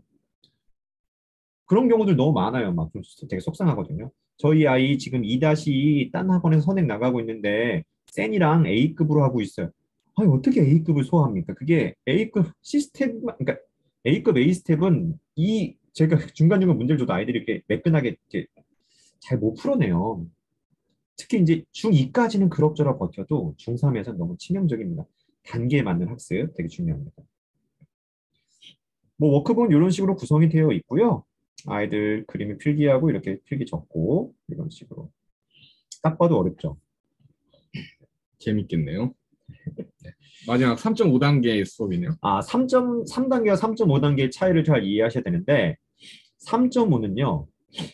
3단계랑 난이도는 비슷합니다. 비슷한데 본격적으로 더 심화를 아예 이제 제대로 더 가보자는 건데 자, 당연히 3권이고요. 수업 방식은 비슷합니다. 비슷한데 차이점이 있다면 모든 문제를 아이한테 먼저 고민시킵니다. 자, 이 문제 3번 고민하고 좀 어려운 경우들은 이 문제 이 부분을 집중적으로 봐라. 여기서 지름이 나왔으니까 직각삼각형을 찾아서 봐라. 닮음 쪽으로 좀 방향을 잡아봐라. 또는 문제 접선이라는 게 나왔을 때 어떻게 해야 될지 그래서 스스로 이 경시 문제를 도전할 기회를 좀 줍니다. 근데 이 경시 문제 도전은 어려워요. 그래서 3단계 정도 수업을 외부에서 했거나 아니면 3단계 수업을 한 친구들한테만 이 수업을 좀 들을 기회를 줍니다. 시험 보고 3.5로 배치되기도 하는데 대신 그러려면 거의 기하, 경시 정도 기하에 보는 눈이 잡혀 있어야 이걸 도전할 수가 있어요. 그래서 3단계 정도 한 친구들이 반의 성취도가 좋을 때 바로 3단계 뒤에 저희가 3.5를 수업을 연달아서 깔게 돼요. 근데 아이들이 먼저 문제를 풀 기회를 준다라는 거 경시 문제지만 그러면서 아이들이 스스로 문제를 풀었을 때 되게 기뻐합니다. 테스트 과제 방식은 비슷하고요. 여기서 자 아까랑 차이점 혹시 보이시나요? 경시 연계 문항이었죠. 자 3단계는 경시 문제는 아니지만 경시급 문제. 3.5는 아예 경시 문제로 도전을 합니다. 그래서 그런 심화 문제. 나머지 학습 방법은 비슷해요. 시간이 많이 갔으니까 조금 급하게 갈게요. 이런 문제를 도전하는데 이건 시중 문제집이 없죠? 어렵습니다. 그래서 경시급 문제를 도전하는 거예요. 문제집도 어려워 보이네요. 근데 이런 걸 아이가 문제를 읽고 아 이거구나 이런 식으로 자, 이런 식의 능력을 갖게 된다. 뭐 이런 걸 수업하게 된다. 이 정도. 전체 과정은 1단계, 2단계, 2.5단계, 2.5단계 하면서 조합도 하지만 지금은 기하 얘기 정도만 하겠습니다. 3단계, 3.5단계. 아직 제대로 선행 안 했다면 1단계. 이제 심화를 다 정리했고 뭐 고등 과정이 곧 들어갈 정도나 들어가고 있는 상태에서 심화를 하고 싶다. 기하 2단계. 개념은 잘 잡혔으니 많은 문제를 접하면서 올바르게 하고 싶다. 2.5단계. 더 심화를 보는 눈을 더 갖고 싶다. 3단계. 그리고 이제 경시급으로 본격적으로 더 해보겠다. 3.5단계. 이런 형태의 전체적인 내용이 되겠어요. 자, 혹시 네. 1단계 수업으로 큰 그림을 먼저 보는 중등기하 수업을 한 후에 네. 2단계 수업을 바로 듣는데 무리가 없나요? 일단 요거에서의 차이점 1단계 들은 친구들은 상당수 2단계를 들을 수 있는 준비는 되어 있어요. 일단 1단계 수업하면서 중3의 루트 같은 연산을 제가 트레이닝을 합니다. 다만 2단계를 하기 위해서는 그 아이가 적어도 2차 방정식은 풀 줄 알아야 돼요. 2차 방정식. 3-1. 네, 2차 방정식을 근해 공식과 인수분해를 이용해서 풀 줄 아는 연산을 따로 했거나 아니면 선행에 나갔다면 3-1에 선행에 나갔다면 2단계를 듣는데 기하적으로는 문제는 없는데 대수에서 연산이 좀 걸릴 수 있거든요. 근데 이제 2단계 차 보세요. 얘가 거의 한 3개월, 얘가 4개월이잖아요. 앞에 절반 정도는 중2입니다. 근데 우리 아이가 3-1을 곧 시작할 거예요. 그렇다면 듣는 게 또 가능해요. 요 2개월 동안 2차 방정식을 나갈 테니까. 나갈 거니까.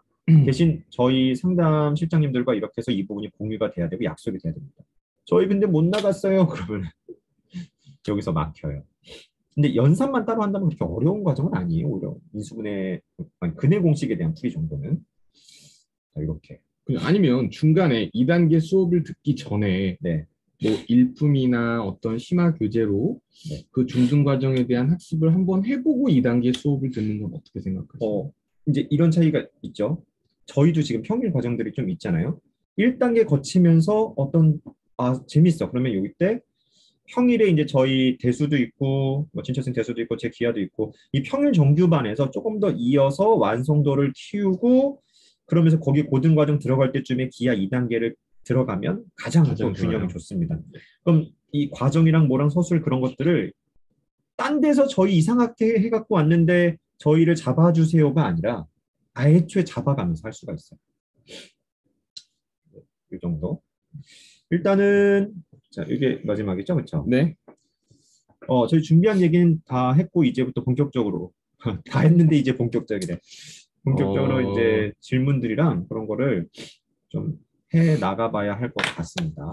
사실 네. 어머님들께서 지금 기하 관련된 질문을 해주신 건 중간중간에 저희가 질문으로 다 해결을 했어요. 거의 많이 따로, 지금 혹시 이제 기하 심화학습에 대해서 좀 궁금하신 거 있으시면 계속 채팅 남겨주시면 되고요.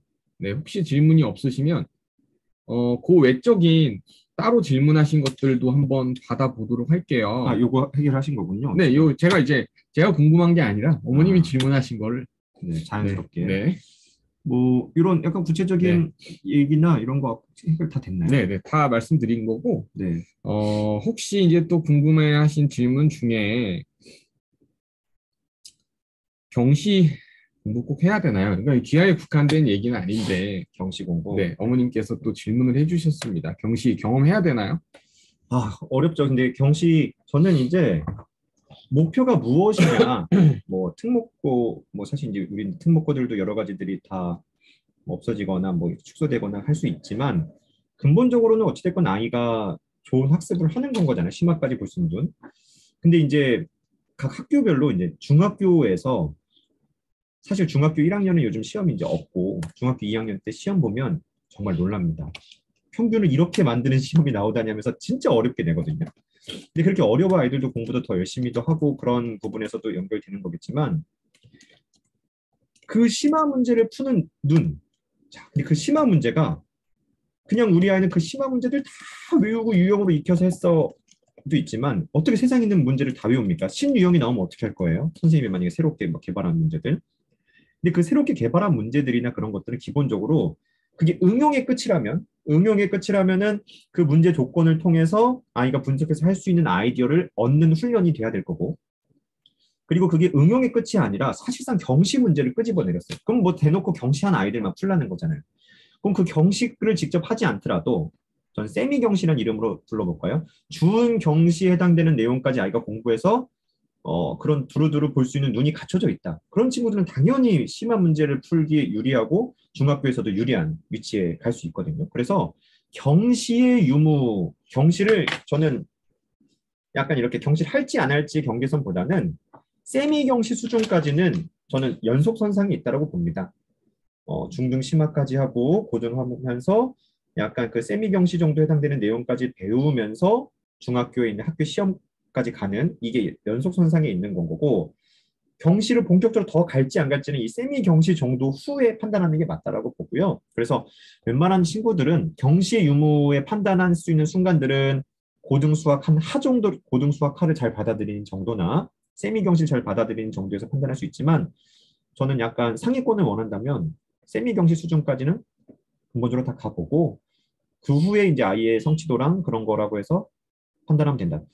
세미 경시는요, 저는 2단계도 사실은 그 세미 경시 못지않은 정도의 이론까지 갑니다. 근데 저는 3단계와 3.5단계가 저는 본격적인 세미 경시라고 좀 부를 수 있을 것 같아요. 3단계나 3.5단계.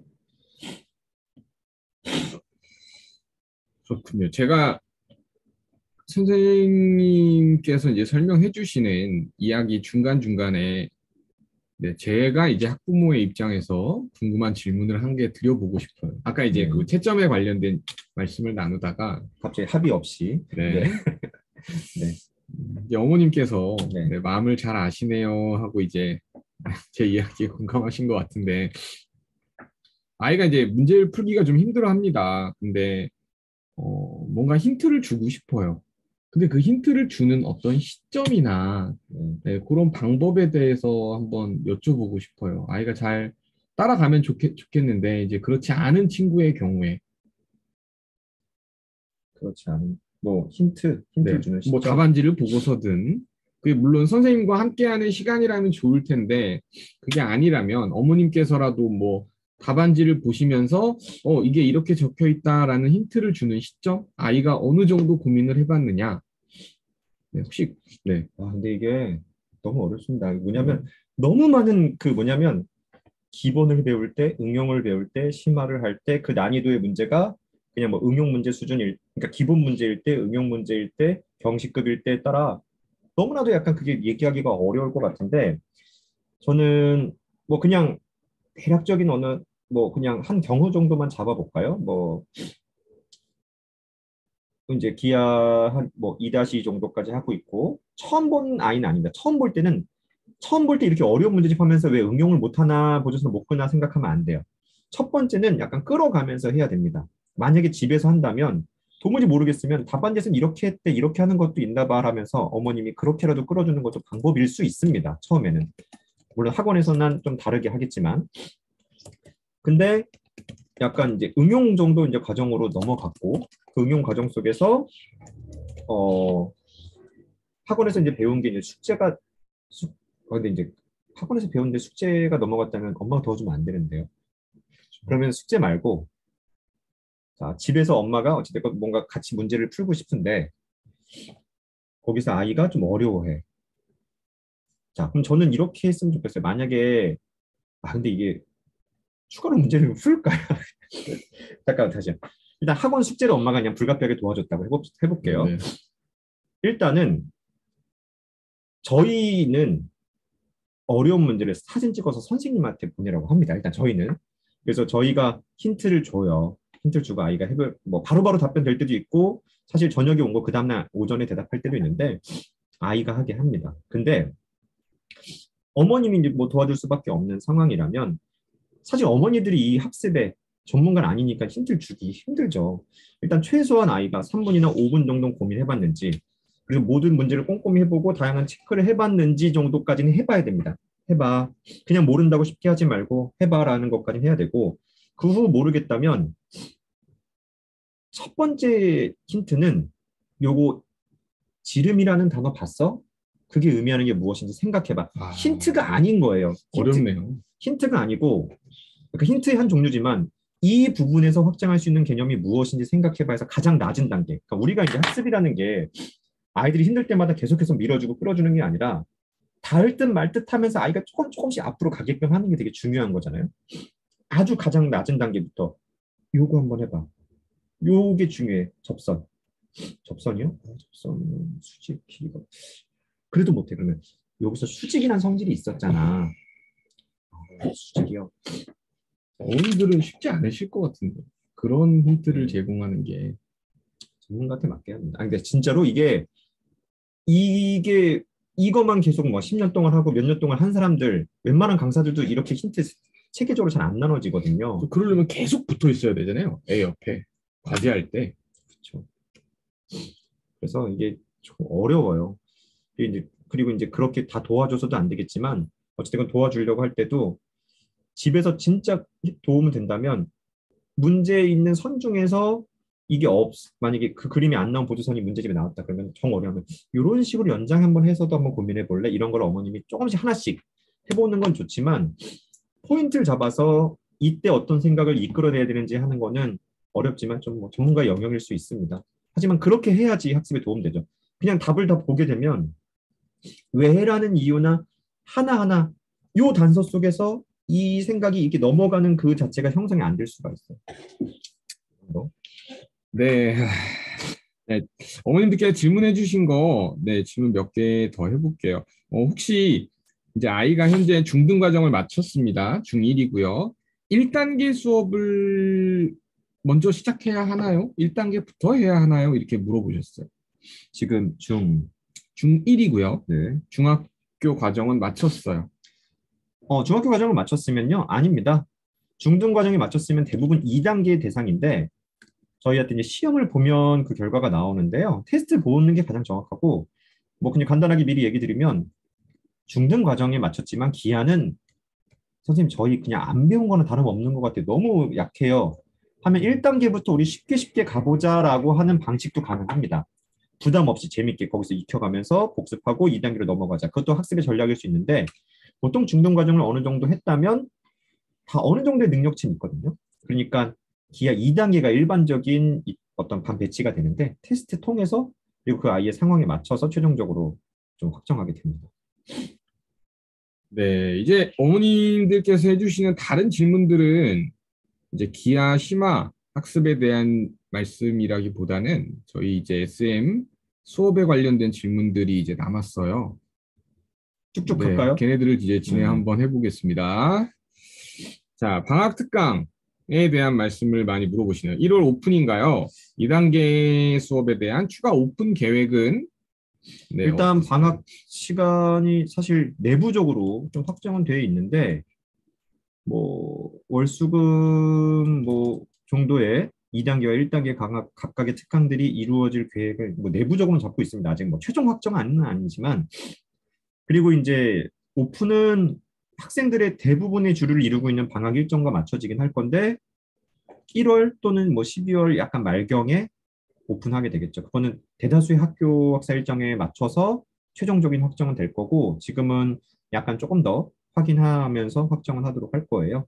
네. 2단계 수업도 방학 때 오픈 2단계 예정이 수업은 네, 오픈할 예정입니다. 네, 답변이 되셨을 것 같고요. 특강 혹시 수업을 진행하게 되면 네, 과제에 대한 양이 어느 정도일까요? 라고 물어보시네요. 일단은 2단계의 학습 과제량은요. 잠깐만요. 2단계는 그렇게 이제 학습이 문제 자체가 평균적으로 2단계 숙제는 두 가지가 있어요. 뭐 시험 공부까지 하면 세 가지라고 칠까요? 숙제 문제가 있는데 자, 문제는 평균적으로 한 15문제 정도밖에 안 됩니다. 근데 이거는 뭐 아이들이 그냥 쭉쭉 읽고 모르고 해버리면은 뭐 10분이면 다 할 수도 있습니다. 근데 충분히 고민하면서 이렇게 막 시도하고 하면은요, 저는 1시간 이상 걸릴 거라고 봅니다. 그리고 오답 숙제가 있어요. 숙제했던 것 중에 그 틀린 문제를 다시 오답. 그 오답 숙제도 조금 잘라서 서술형으로 하려면 조금 걸리겠죠. 근데 그거 자체가 시험 공부이기도 하면서 시험을 서술형으로 공부를 해야 돼요. 사실 뭐 일주일에 적어도 한 2시간은 투자를 해야 좀 그래도 성취도가 어느 정도 날 거라고 보는데 전 최소한이 2시간일 거라고 봐요. 이 2단계 수업조차도. 그런데 이제 2.5나 3단계 3.5는 과제 시간이 그렇게 오래 걸리지는 않습니다.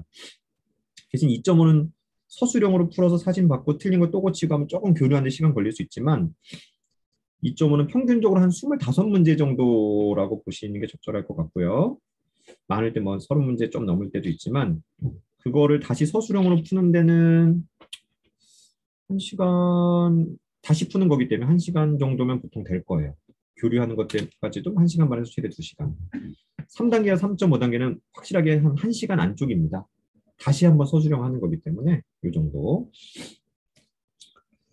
네, 그리고 이제 마지막은 특강 관련된 대수 쪽 수업을 네, 질문하신 분들이 있어서 기하 수업은 기하 관련된 질문은 이제 다 완료했고요, 답변을. 네, 어머님들께서 대수 관련된 네, 같은 질문이시네요. 네, 2-1이나 3-1 이런 수업을 A급이나 최상위로 방학 중에 한번 정리하는 특강이 따로 없을까요? 네, 오늘 주제가 기한데 이렇게 네. 질문을 해주셨어요. 일단은 저희가 뭐 이런 요청들이 좀 있거나 하면은 시간표에 반영하기도 하는데 일단은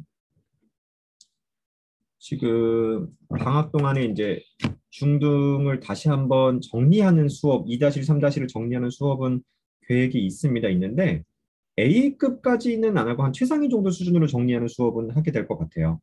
A급은 이제 그게 있습니다. 뭐냐면 A급이 뭐 C스텝, B스텝 하려고 하는 건 아니잖아요. A스텝 하려고 하는 건데 자, 이게 심화 문제들의 기반이 어디에 있는가? 자, 2-1, 3-1이 있고, 그게 어떻게 보면 중등의 대수 파트죠. 그리고 기하가 있어요. 기하의 심화는 경시 기반입니다. 그 심화 문제들은 경시에서 끌어내리는 거예요. 2-1, 3-1의 심화 문제는 일부 경시인 것도 있지만 사실상 경시보다는 상당수가 고등의 그 기반을 두고 있어요. 이 심화 문제들은 고등에 있는 걸 끌어내린 거거든요. 근데 고등에 있는 걸 끌어내렸으려면은 중등에 있는 어떤 기술들로 아직 배우지 않은, 그러니까 둘 중에 하나죠. 고등까지 사실은 A급에서 좀 알려줬거나 그게 아닐 거라면 억지로 막 닮음 쓰고 뭐 하고 뭐 돌아서 고등 과정에 있는 내용을 배우지 않고서 억지로 푸는 심한 문제들이 좀 있습니다. 그래서 A급은 좀 잘못 배우면 좀 너무 좀 아이들 지치게 하고 제대로 된 어떤 부분보다는 그냥 고등 과정을 억지로 이상하게 좀 왜곡되게 푸는 경향들도 있어요. 그런 부분들은 상당수 고등 수학을 배우게 되면 오히려 되게 쉽게 편안하게 갈 수 있는 부분들이 꽤 있기 때문에 그래서 그런 부분들은 좀 이제 A급은 어, 2-1, 3-1 그런 부분들을 너무 뭐 중등에서 하는 거를 저는 그렇게 막 추천을 하고 싶지는 않아요. 네, 이 정도. 네, 제가 조금 이어서 말씀드리면 네. 네, 2-1, 3-1을 방학 동안 A급 교재로 빠르게 정리하고 싶다. 그러니까 제 개인적인 생각으로는 그걸 방학 중에 스텝 A까지 완성하려면 그 수업이 저는 메인이어야 된다고 생각합니다. 다른 수업을 아마 뭐 진도 나가는 수학 상하 수업을 병행하면서 2-1, 3-1을 A 스텝까지 방학 동안 완성한다? 좀 쉽지 않을 것 같아요.